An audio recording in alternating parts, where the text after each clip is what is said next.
मध्य प्रदेश के छापे का छत्तीसगढ़ कनेक्शन है। सीधी सी बात है, सीधे मुद्दे की बात यही है। पिछले करीब एक हफ्ते से आप सुन रहे हैं कि नहीं सुन रहे हैं, एक हफ्ते से मध्य प्रदेश के काले कारोबार पर हो रही कार्रवाइयों के बारे में विस्तार से बता रहा हूं।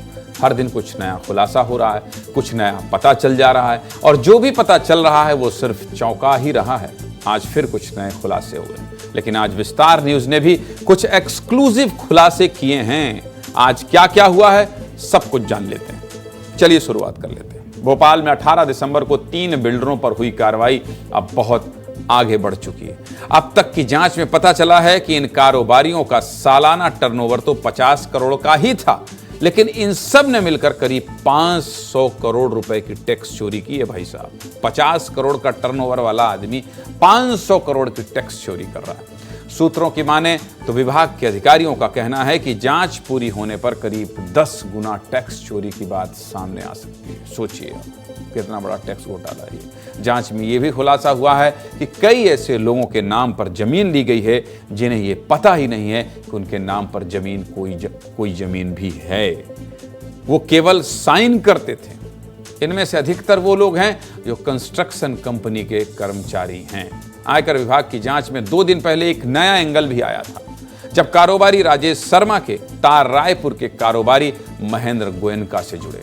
सूत्रों के अनुसार जांच में ये बात सामने आई कि राजेश शर्मा ने महेंद्र गोयनका के जरिए 50 करोड़ रुपए की ब्लैक मनी को इन्वेस्ट किया है। इस पूरे केस को समझने के लिए आज हमने कारोबारी महेंद्र गोयनका से एक्सक्लूसिव बातचीत की। भाई, इतने आरोप लग रहे हैं, इतने पैसे निकल रहे हैं, इतने टैक्स चोरी की बात आ रही है, तो महेंद्र गोयनका से भी तो बात करना पड़ेगा। कारोबारी महेंद्र गोयनका से हमने वो भी सवाल किए जो पिछले एक हफ्ते से हवा में तैर रहे हैं। महेंद्र गोयनका को लेकर सबसे बड़ा सवाल यही था कि वो छापे के बाद से विदेश भाग गए। इसके अलावा महेंद्र गोयनका के राजेश शर्मा से क्या संबंध है, वो अफ्रीका में क्या कारोबार कर रहे हैं, भोपाल गोल्ड और कैश कांड के किंगपिन सौरभ शर्मा से उनके क्या संबंध हैं, ये सभी जरूरी सवाल हमने आज पूछे हैं। महेंद्र गोयनका ने क्या जवाब दिया है ये आप सुन लीजिए। सुनिए जरा कि इन सभी मुद्दों पर सिलसिलेवार तरीके से विस्तार न्यूज ने महेंद्र गोयनका से बात की। महेंद्र गोयनका ने क्या इस पर अपना पक्ष रखा, देखिए और ध्यान से सुनिए। छापे शायद 18 तारीख को सुबेरे डाले गए इनकम टैक्स विभाग द्वारा, जो कि विभाग की एक रूटीन प्रक्रिया होती है, सबके यहाँ डलते रहते हैं व्यापारिक घरानों में, कोई बड़ी बात नहीं है। ये उनकी ड्यूटी है, वो अपनी ड्यूटी परफॉर्म करते हैं IRS ऑफिसर्स। और मैं 16 तारीख को सपत्नीक विदेश गया था और 20 तारीख को वापस आ गया था। तो मेरा विदेश जाने का और आने का इस छापों से कोई कनेक्शन नहीं है। मेरा अपनी दूसरे कारणों से मैं गया था, अपने पारिवारिक टूर पे, और अपना वापस आ गया था।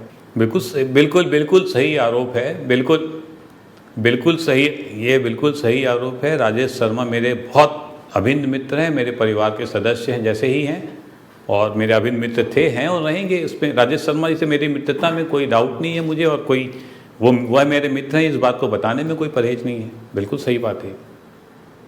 बस अभी तो मैं 2 ही काम कर रहा हूँ। कुछ अफ्रीका में संभावनाएं तलाश रहे हैं हम लोग व्यापार की, और खनन और रियल इस्टेट का मेरा कारोबार है। नहीं, ज़मीन वहाँ कोई नहीं खरीद सकता है। हम एज ए कंट्री, जैसे इंडिया में कोई फॉरेनर ज़मीन नहीं खरीद सकता है मेरे ख्याल से, तो हम लोग भी वहाँ ज़मीन नहीं खरीद सकते हैं। वहाँ पे हम कुछ लीज वीज की प्रक्रिया है, कुछ खनन कारोबारी हैं, तो खनन की संभावनाओं को तलाश रहे हैं। मेरी न तो कभी किसी सौरभ शर्मा व्यक्ति से मुलाकात हुई, ना कभी मेरी बात हुई, ना मैं जानता हूँ।